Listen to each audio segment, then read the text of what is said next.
Well, hello everyone, and welcome to another episode of The Collabs. My name is Terry Oppong, and I am your host. Our guest today is someone who has dedicated her entire career to driving social change on a global scale, Yasmina Zaidman. Yasmina is the Chief Development and Partnerships Officer at Acumen, which is an organization at the forefront of social entrepreneurship, investing in solutions tackling poverty and inequality worldwide. Yasmina's journey is nothing short of extraordinary, and she began her career working on environmental innovations and social entrepreneurship at Ashoka, where she developed a network of social entrepreneurs who have made a lasting impact in developing countries. Over the past 2 decades at Acumen, Yasmina has played a pivotal role in forming partnerships that have brought millions of dollars in funding to initiatives that change lives. Her work is a true testament to the belief that collaboration is not just a tool, but a force that can radically transform communities and industries. Yasmina, it is an absolute honor to have you here with us on the Collabs today. Good morning. Good morning. Thanks so much for having me. Amazing. And so to kick things off, the first question we ask all our guests is what excites you most about this idea of collaboration? I love that question because collaboration is a word we hear all the time. And of course, the key is to make sure that it really has meaning. The focus of my work for over 25 years has been trying to tackle issues of inequality and environmental degradation. And I think a lot of people can relate to this feeling, but it can sometimes seem overwhelming when you see the scope of the problem. And to me, collaboration and partnership is what makes me feel like real change and impact is possible. Just remembering that, none of us can really do this work alone. And that the better that we get at collaborating in really strategic and smart and meaningful ways, the more likely we are to really move the needle on those issues. Wow. I love the way you framed that because a lot of times it does look daunting in many of the spaces and places that we find ourselves. And it's always interesting just hearing different perspectives and how we've collaborated or plan to collaborate. And so for you, Yasmina, collaboration obviously has been a cornerstone of your entire career, 25 years plus. And so as you look back and thinking through those early days, what would you say were the foundational elements that helped make you successful when it came to collaborating early on in your career? It's a great question. I mean, I think for me, as I was early in my career, it was kind of looking at different sectors to understand what role they might play. So I had a chance early in my career to look at the corporate world, to see where the worlds of corporate sustainability and corporate social responsibility were really kind of way back, kind of early in that movement before the term ESG was really around. And to be honest with you, I think one of the things that I felt was really missing was that sense of collaboration. Even within companies, the folks who were working on those issues were often really siloed. They didn't necessarily have a lot of support or recognition for the work they were doing to make business more of a force for good, less of a negative influence. And so it was kind of seeing the problem more than the solution. And I pivoted to working with social entrepreneurs, again, relatively early in my career. And I kind of had the same observation. I was seeing the power of social entrepreneurship, but I was struck by how isolated a lot of these entrepreneurs were, that they didn't have the resources, the networks to do the kind of work that they wanted to. And so I think for me, it was sort of asking the question, what more would be possible if these different kinds of stakeholders were actually really good at working together, at pooling resources, at collaborating to solve problems. And those were some of the questions that I brought into going to graduate school, trying to understand how different stakeholders could actually be teaming up that are often, seen as unlikely partners, investors and social innovators and large corporations and foundations. And so when I found Acumen, I think it felt to me like a place that was really zeroing in on that question and saying what might be possible if we take the best of social innovation, the best of philanthropy, the best of investment, and put them together to create something new. Wow. And that it echoes back to when I worked in wealth management in New York.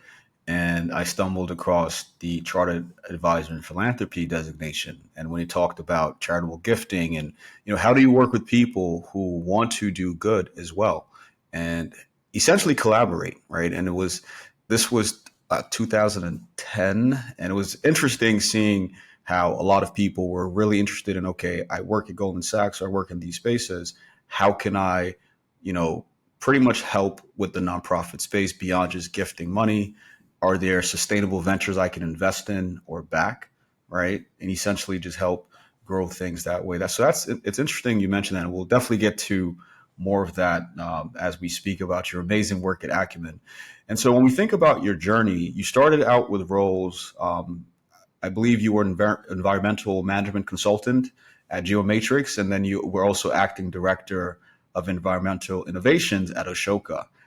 So, how did those roles prepare you for the work you do today? It's so funny having somebody dig into my my past resume. Um, I mean, the one thing that I think really helped, and certainly something I've shared with a lot of other people as they're navigating their career, is it's sometimes hard to anticipate how different jobs or different skills are going to prepare you. But I think as long as you're learning, like really digging into those growth opportunities and learning opportunities, you just end up carrying it all with you.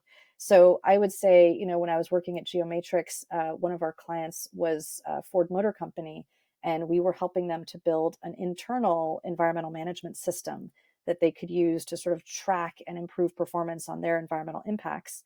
And I mean, for me, it was like being on Mars, right? I was spending all my time in auto plants in Mexico as a young American woman, and asking myself, like, what value could I possibly bring here?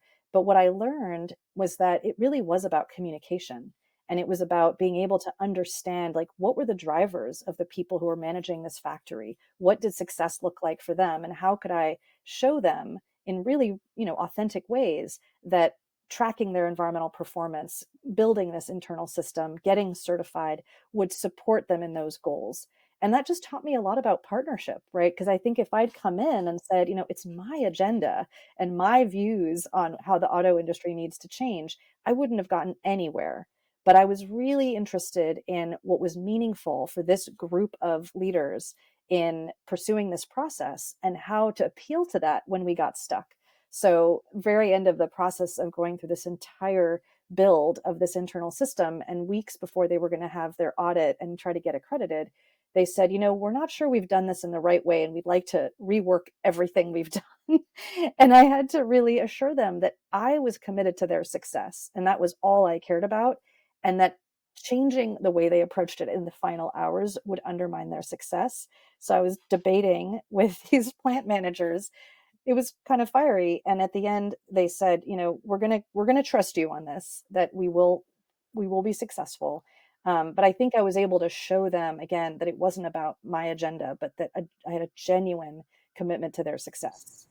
Yeah, and that's the thing that creates the win-win. It's being interested in the other partner's success. And one of our other guests, Max, over at Snapchat, said something similar as he's working with expanding a lot of the business aspects globally. It's how can I truly make sure my partner is the best version of themselves that they can be? And so when you think about this example, it's really insightful because that's exactly what it does in a really important industry. You think about automation and automotive businesses and where they're going today and the work that you started many years ago. And it actually gives me an idea. So when you think about your time at Ashoka, do you have, I guess, any stories from your time there that stand out specifically around collaboration, similar to your time that you just Yeah, mentioned? so one of the things we really wanted to encourage when we were building this environmental program at Ashoka was collaboration across the Ashoka Fellows. And these are, really pioneering, extraordinary local social innovators taking on really big challenges. And we brought a big group of them together in London at the time that I was there. It was kind of it was kind of difficult because entrepreneurs, like, it is like a lot like herding cats. They each have their own idea. These are disruptors. They each want to do something a little bit different. So even when you're convening them, they have ideas about how you're convening them and what they should be trying to do during that time. It was really fascinating. But of course, that's their strength. And so one of the things that we wanted to do coming out of that, and that I was really proud of, was seeing Ashoka fellows from Latin America, for example, who realized they had a lot of shared issues. And so we gave them some support and structure, and again, sort of bringing in the skill set that maybe they were missing of creating a set of KPIs and outcomes that they could work towards. But we helped bring together a group of Latin American conservation leaders to talk about how they could work together to protect an ecosystem in, the very southern tip of South America that overlaps with other geographies that are like in the South Pacific and Australia. And we brought them together in Argentina to have this collaboration meeting. And it was really beautiful because it was like, instead of trying to kind of fit a square peg in a round hole and try to get them to be more like each other, we were able to give them the space to celebrate kind of what they were each doing. And out of that, they said, oh my gosh, we have so much we can learn from each other. And if we can put our voices together, we can achieve so much more. But it was very much giving them the opportunity to discover that rather than us kind of forcing them. And I've carried that insight with me when I bring different kinds of stakeholders together, that I could get up and tell them all, like, I've figured this out. This is why you should all be working together. And it just won't work. But if I give them a space to really be seen and to see others, it happens quite naturally where they say, oh my gosh, the richness of skills and ideas and resources in this room. And then they start to move towards collaboration. Correct. And it reminds me of curation, which is an element within collaboration where, to your point, you spend time intentionally thinking through how and who you have in these spaces, right? And then when you have the fellows, for example, you have TED fellows, Ashoka fellows, and all these others, it's really interesting just the power of people, right? Places and then possibilities. When you have people in places where there's space for them to think and interact and build and connect, the possibilities are endless, you know? Yeah. And And I so, think there's like mhm, there's almost this assumption that people working towards themes of social impact will be more naturally inclined to collaborate. And I don't think that's always true. I've found that people working towards social impact are often juggling a number of different drivers. So it may not be that they're all coming together because they're trying to grow their business. They might be trying to grow their business and also amplify their voice, or create change in a very particular way. And so I think it's even more important when you're working in the social impact space to acknowledge that people bring their own narrative and their own perspective rather than assuming that everyone's kind of pulling in the same direction right off the bat. it's very true. And so it leads me to my next question, which is, after this amazing journey in 2003, you joined Acumen, and I believe you were the water portfolio manager, and then That's right. eventually took on greater roles within Acumen. So I would, I was curious on what motivated you to transition to Acumen, and how did you approach collaboration in these roles or early on in your career there? Yeah, so it kind of started when I was at Ashoka and I saw that some of the Ashoka fellows were tapping into market mechanisms in order to create more scalable and sustainable impact. And it just really interested me. I also felt sort of ill equipped to support them in that work. And so I specifically went to Stanford Business School to focus on that and spent time with folks there who had been very thoughtful about this sort of intersection of markets and social change. I actually met Jacqueline Novogratz when I was there, and she's an alumni. But a lot of folks who were really asking that question of like, how could business be a force for good? And that's kind of what led me to being excited to join Acumen, because it really did seem like it was pioneering in that very question. That wasn't really just about collaboration, but also kind of disrupting both the worlds of philanthropy and development and the worlds of investing, to say, how could they both evolve so that they are in fact very complementary and can tackle some of these really big challenges that we see in the world around inequality, and now increasingly issues like climate change, which exacerbate inequality, and gender equity, which we're seeing honestly as a huge driver of change and possibility as more women are being able to come in in full ways to be heard, to drive capital, to make decisions, to build businesses. So there was that sense of, what more could be achieved by using these tools differently. And I think where I personally found I had a lot of value to add, and this happened over many years and kind of, self discovery and experimentation, was that process specifically of bringing the right stakeholders together was where I really felt energized. And so that's just one aspect of it. I think when you look at this hybrid zone of looking at tools of business and capital alongside social impact, there's actually a whole range of skill sets that are needed. But this piece around partnership and collaboration was where I felt like I could personally add the most value. That's awesome. And it's such a great feeling being able to weave people together, and I know in my time working as a TEDx curator, that's a lot of what you spend time doing. And I remember Jacqueline, I had the fortunate opportunity to meet her in New York many moons ago, and she talked about the blue sweater. Um, Hmm. yeah, the blue sweater and the story of how I think she donated the sweater. And then many years later, she's in Africa, and the exact sweater she stumbles across it in a really interesting way. And so, again, just we're all collaborating at some point in time. And I think it's ultimately up to us to really be able to identify where we fit in and how we can Hmm. lend our skill set to doing exactly what you've done. Would you be able to share, I guess, a specific time during your work as a water portfolio manager that was, I guess, challenging, and how maybe collaboration was able to help you overcome such challenge?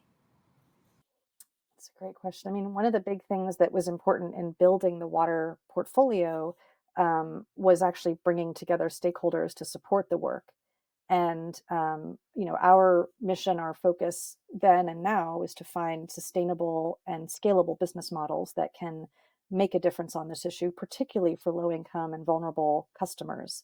So, we had an additional challenge of not only building a business that would be innovative, operating in, an emerging market in, India or Kenya or Uganda, but that would specifically measure its success on its ability to reach customers, often for the first time, with a high quality, affordable product.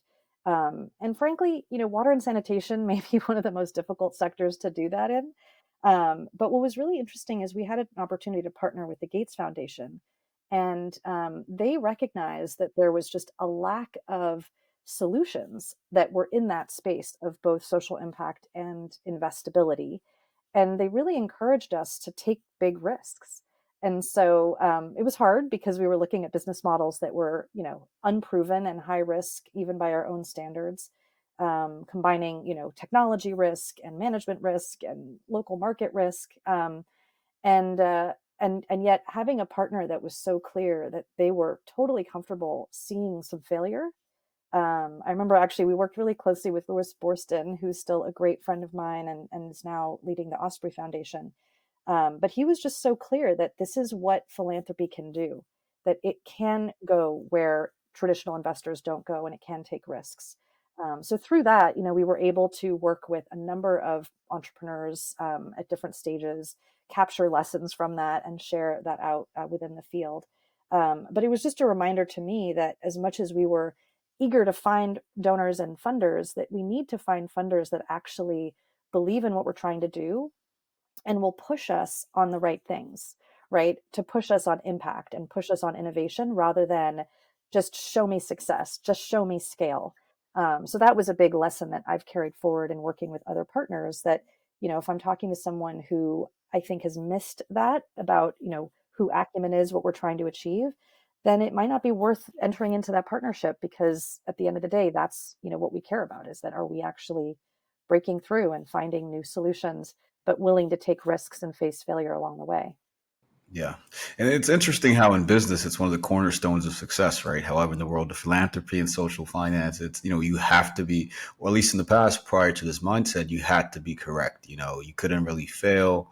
And it wasn't conducive to what the realities are, especially in these emerging markets. I know when I started traveling back to Ghana, what was really shocking was just the realities of people living there, which was foreign to me at the time, even though I spent early years in Botswana. And so thinking through those challenges and again, having a partner like the Gates Foundation who understands, hey, listen, things happen. Ultimately being held to metrics that ensure success in terms of delivery. So it's always interesting just to hear from the people who were at the table, right, thinking through those solutions as you were. And so after this, I believe you then became director of strategic partnerships, and you spearheaded a pretty significant collaboration. It was a $5 million partnership with Unilever. Congrats Hmm. to you on that. What would you say made this partnership stand out to you, and how did you approach this partnership differently from others, if at all? Yeah, I mean, I think this was one of our boldest early corporate partnerships where we wanted to really find that area of alignment between what Acumen was working to do, find sustainable, scalable solutions. We were looking a lot at issues of energy access, which is, really kind of our flagship program now, looking a lot at themes around agriculture and supporting smallholder farmers. And the challenge for me in building new corporate partnerships was seeing where the goals that we had aligned with the goals of our partners. And in the case of Unilever, we had a chance to do quite a bit of work with them around this theme of collaboration. And we realized that, there were those specific opportunities where like they would have a group of either suppliers or farmers that were producing for their supply chain or customers that they saw a lot of value in these kinds of innovations. But I would say it was early days for both us and them in really seeing, where's the rubber going to hit the road and what's really going to work. So we set up this partnership as kind of an umbrella to say, let's commit to finding those opportunities, those companies that align with your sustainability goals and align with our, impact goals. And I am proud to say that one of the first things we did together was support Burn Manufacturing, which is one of the largest producers of sustainable and clean cook stoves. They are based in Kenya. They produce in Kenya. They have provided stoves to millions of consumers. Those stoves are reducing carbon because they are reducing the consumption of coal, charcoal, as well as destruction of forests. They're empowering women who are saving time and energy by using these stoves. And they've been able to tap into carbon credits to reduce the price. And so they're making these stoves affordable to incredibly low income people who, in a way, are contributing to the reduction of climate change because they have access to a product like this. So it's a really, really good story. And where it happened with Unilever was that they worked with tea farmers in Kenya at the time. And we're seeing some of the challenges that they face, some of the tensions maybe around deforestation, around nutrition. And they saw this product as really tackling head on a lot of those issues, gender and how women spend their time. And so it was just really exciting for them to look at this and say, if we could bring this product and a new version of it that's not as much for an urban market, but more for a rural market where their tea farmers were, that would have like a bunch of different ripple effects for these farmers. And for us, it meant that we could really double down on this company. They facilitated a $750,000 investment that allowed Burn to take a prototype essentially for these wood burning stoves and start to really get the line running. And I would say it was not the easiest thing to put together because a lot of folks on both sides, or all three sides, were like, how does this really work? There was a moment where they were like, let's pair this up with other products that we're trying to sell. And we're like, well, these customers are really price sensitive. I don't think we can just decide to bundle it with other food products. Um, but it was such a great lesson in, as hard as it is, we were able to do something that now has had, again, these tremendous ripple effects. And Unilever as a company has just gone deeper and deeper in supporting social enterprise. They have a program called Transform that is a multi-stakeholder partnership with the UK government, with other corporations and nonprofits, and they've become a real champion for social entrepreneurship. So I think for me, it was also a proud moment to say, let's learn together in the hopes that whatever we both do moving forward, it will benefit from the insights that we get from this experience. Amazing. I mean, there's so much innovation happening in the most untraditional spaces, unconventional, right? How this product can, to your point, it can be applied globally from a use case of tea farmers in Hmm. Kenya. Um, and so you've been a strong advocate for radical collaboration. And so, how do you define radical collaboration? And I guess share an example of a time where this approach was critical. Yeah, so I guess when I think about radical collaboration, to me, it's going beyond your comfort zone. I think there's so much collaboration and partnership that just makes sense. All the stars align, everybody gets what they want. You're just creating value by working well together. But I think that there's an opportunity to use this tool of partnership and collaboration to go even further, to look at really, really meaty, intractable, complex problems that, frankly, a lot of us feel like we've been stuck with for forever, and to say, how could we break through not just with some cool technology or some big infusion of capital, but by having people actually work differently and do it together. And that's to me what radical collaboration is. So when we talk to people, one of the examples I would say is we wanted to evolve Acumen's model. We'd been doing a lot of investing in the energy sector, but we'd never successfully brought together a group of supporters to make that work possible. So we were essentially using flexible funding to say, we believe in this, we're going to keep investing in energy companies.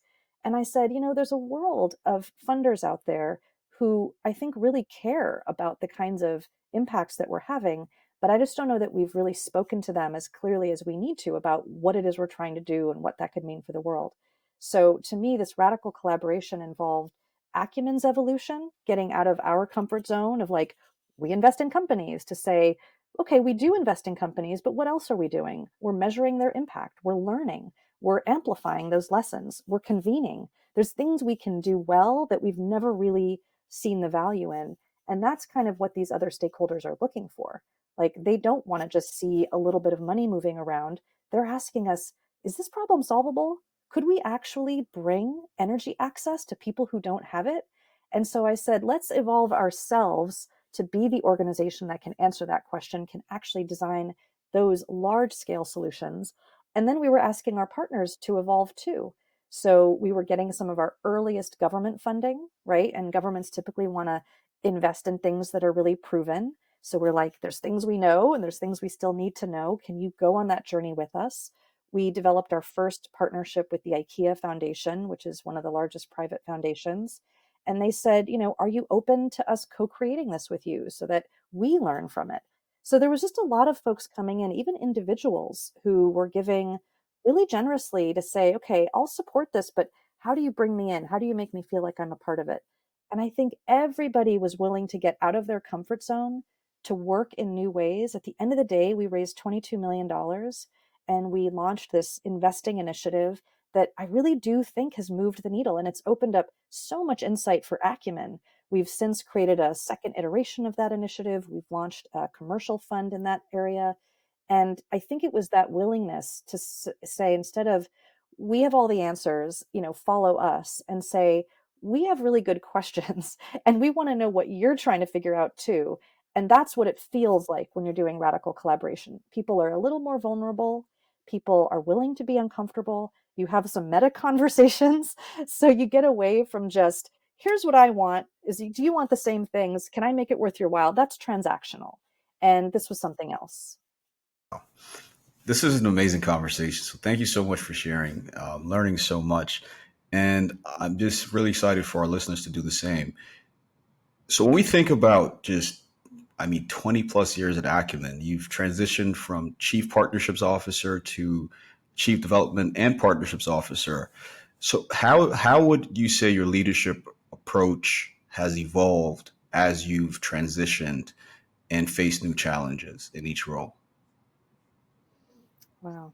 That's like some profound stuff here. Thank you for giving me the opportunity to reflect on this. So I think for me, a lot of my journey, and particularly when I was leading strategic partnerships, was going into the weeds on this very question that we're talking about. I think I might have warned you, like, I can talk about this all day long. There's so many great moments of insights, obviously lots of moments where mistakes were made and hard lessons were learned. But it was nice that I had almost a space within Acumen to do that learning and to experiment, to try things. maybe one day we'll do a session on all the partnerships I worked on that failed. There's plenty of those. Um, but the opportunity that came up for me about 3 years ago was to bring some of that perspective and support our broader fundraising efforts, really, because that's development in the Mhm. nonprofit context. And it was an interesting moment because I was like, I really love building partnerships. And my boss and mentor, Carlisle Singer, was like, you're going to discover one day that the joy of having supported someone else and shared your knowledge with them so that they could have that same feeling of success in building a partnership feels even better Mhm. than building your own partnership. And I'm like, Yeah. we'll see. Um, but that was the opportunity, was in a sense to really support the team, building this capability in others, being a support. This work is Mhm. emotional work, Mhm. and building these sorts of partnerships requires a lot of self-reflection and kind of navigating the twists and turns and the ups and downs and being a support to others as they go through that. And so that's where I spend most of my time now. And I actually find it incredibly gratifying. Mhm. I feel like I'm seeing a whole generation of people seeing partnership and collaboration as this incredibly powerful and effective way to create Mhm. impact. Mhm. I remember when we started recruiting for this strategic partnerships team, we would get these incredibly talented young people coming out of business schools and policy Mhm. programs, and I'm like, I'm sure they're looking at this internship as like a stepping stone. I'm like, why are you trying to join this team? And they'd say, I really believe in partnerships. And I think that this work is what matters if we're going to Mhm. try to do this work, basically kind of Mhm. sharing with me a perspective that I have. But it was just eye-opening that so many people are recognizing Mhm. this tool. It's very different from like, I invented the amazing thing Yeah. and I you know got a lot of Yes. credit for that. It's so much more Yes. collective and connected. But Yes. it feels like it's a moment, right, where Mhm. people really recognize that. So finding people early in their careers or supporting people that are more mature in their careers, Mhm. seeing what we can achieve as a team, Mhm. that is like my greatest joy now. Wow. This is I get it. It's interesting. I've been having these amazing conversations, and that's one of the key things. It's where people see all these announcements, and I know over the weekend, Lego and Nike partnered to pretty much roll out a multi-year campaign, and then again, LinkedIn being what it is, a friend of mine who worked on it made a post, and I had no idea she was working on this, but again, everyone 18,000 plus likes on the page post by Nike and Lego. However, the actual people that went through months of strategy and this and that, that when you see your work come to life in such a way, you may never, they never mention the name, right? It's usually a communication press contact. And so a lot of the work that you all do and the amazing just brainstorming and strategy that goes into this was why we created the space, the collab, so we can share these insights, to your point, with this generation that is looking for insight into how to be a better collaborator, especially given, the creator economy where every single person is a brand now. How do they collaborate toward impact? It's a really interesting conversation. And so with that, we have a segment which is called collaboration versus transaction. And so Mhm. in this brief segment, I'll present four scenarios, and I'd love to hear your take on whether they're collaborations or transactions and why. Okay. I love it. All right. So, scenario one is a corporation provides a significant grant to a social enterprise with a condition attached. Is that a collaboration or transaction? I think it's a collaboration, because I think, again, you have to acknowledge that the corporation itself has stakeholders that they're managing. Mm-hmm. And if you ignore that reality and say, no, our stakeholders are just way more important than your stakeholders, you're kind of missing an opportunity to say, you may need to dig in and Mm-hmm. understand. Particularly, we've had some conditions come up that really interfere with the way that we work or Mm-hmm. even our values. So we might say, help us understand where that condition is coming from. Are there Mm-hmm. other ways that we could address whatever risk you want to mitigate or needs that you have? And Mm-hmm. fundamentally, if the condition takes us away from our mission and values, then we would have to say no. But it's Mm-hmm. still part of a collaborative conversation. It's a Mm-hmm. negotiation where their needs and constraints are as legitimate as ours. Correct. Wow. Great insight. So, scenario two, two organizations co develop a program but market this independently. Is this collaboration or transaction? Interesting. Um, I have to say, it would be an unusual circumstance where, for some reason, the two organizations wouldn't see value in marketing it together and Correct. acknowledging that both are a part of it. Correct. And I think it would sort of speak to this question of, do you really value what the other partner brings to the table, or Hmm. were you sort of trying to pool, like, if you have a vendor, Correct. Correct. they enable something to happen, but you're not going to tell the world because, it's your story and you're not Hmm. necessarily seeing their brand as enhancing the effort. In some cases, you might. So I Hmm. think it does start to raise that question: to what degree is it really collaborative? Correct. And I guess in these scenarios, there's no true right or wrong. It's again, it's how do we think through these scenarios and make sure that at least some elements are collaborative.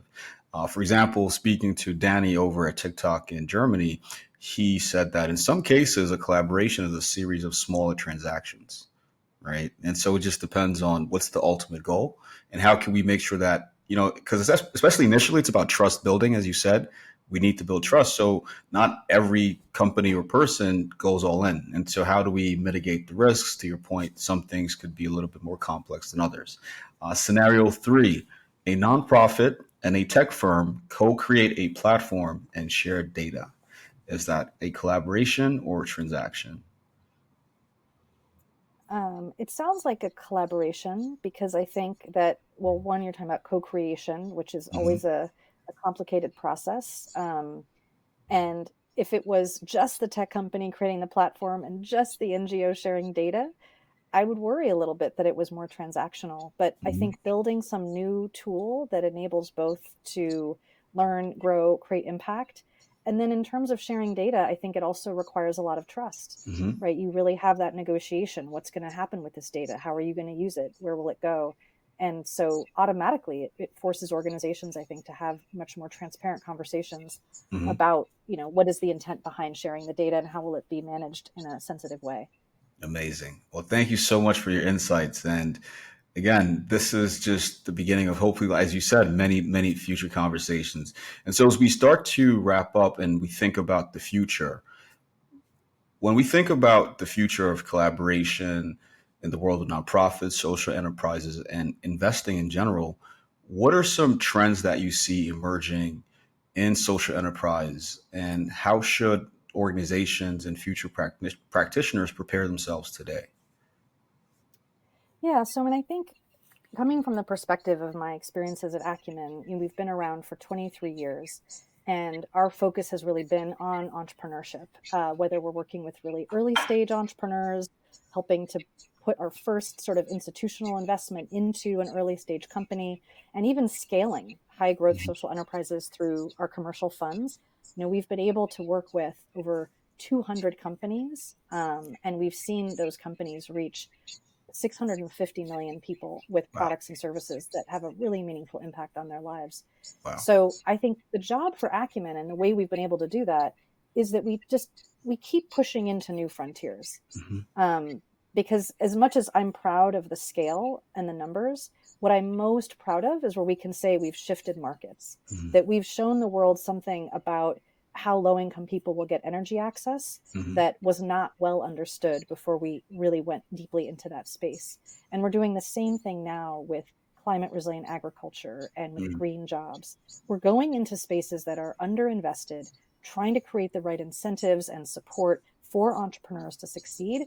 And so the trend that I see that I think is really important for my organization, but for others as well, is to move away from this temptation to always go for the low hanging fruit, to Hmm. always go for the win win, where it's like, oh, this is a slam dunk, Yeah. but to instead gravitate towards those really meaty problems, to Hmm. gravitate towards the hard things Hmm. that are keeping us as a society from Hmm. really achieving our potential, where Hmm. everyone actually gets an opportunity to have Hmm. agency in their life, to have Hmm. dignified work, to have Hmm. security of income, and to just feel safe in this Hmm. world, right? when you think about climate change, it isn't just that it's a little bit of a hotter day. It's people who are literally dying because they Yes. work in industries like waste management with no Hmm. protections. Hmm. And it's just Hmm. unacceptable. Yes. So I would say for anyone in any industry to ask themselves, what are we doing to get out of our comfort zone? What are we Hmm. doing to work with those unlikely partners that would enable us to do something that has this bigger impact? Hmm. And not to shy away from the hard things, but to maybe use this principle of collaboration as a way to feel more confident Hmm. taking those complex issues on and saying, what if I didn't have to do it alone? Hmm. Right? What might be possible that feels impossible today? Because honestly, what I'm finding, and this is true, I think, across the generations, but everybody at the end of the day wants to feel like they did something that mattered. Yes. Everybody's eyes are open right Hmm. now. Hmm. And it's harder than a lot of people wish it were, but it's not as hard as you think when Hmm. you realize that you can lock arms with a bunch of other people and organizations that have Hmm. complementary skills and resources. And what we're seeing over and over again is that we're moving the needle, that change is really possible. It is within reach. Hmm. And so, yeah, just to not shy away from it and to use exactly the skills that you're talking about to take those first steps. Well, this was an amazing conversation. And I've had so much fun so far. And Yasmina, thank you. Thank you so much for sharing your insights. Your journey has been truly insightful. I mean, from environmental innovations to leading partnerships at Acumen and beyond, this is truly inspiring. So what I'll do is I'll make sure that in the show notes I highlight, the work that you're doing at Acumen as well, and also just make sure that people can find you and connect with you also. Yasmina, thank you so much for joining us. It's been a pleasure. Thank you so much, Terry. This has been such a wonderful way to reflect on the journey and to think about who else that we're not already talking to that might find it useful. Obviously, we would love for anyone to use our resources, our website, our online training resources to learn more about this. So, thanks for giving me the opportunity to share this with you. You're most welcome. Thank you. 1, 2, 3.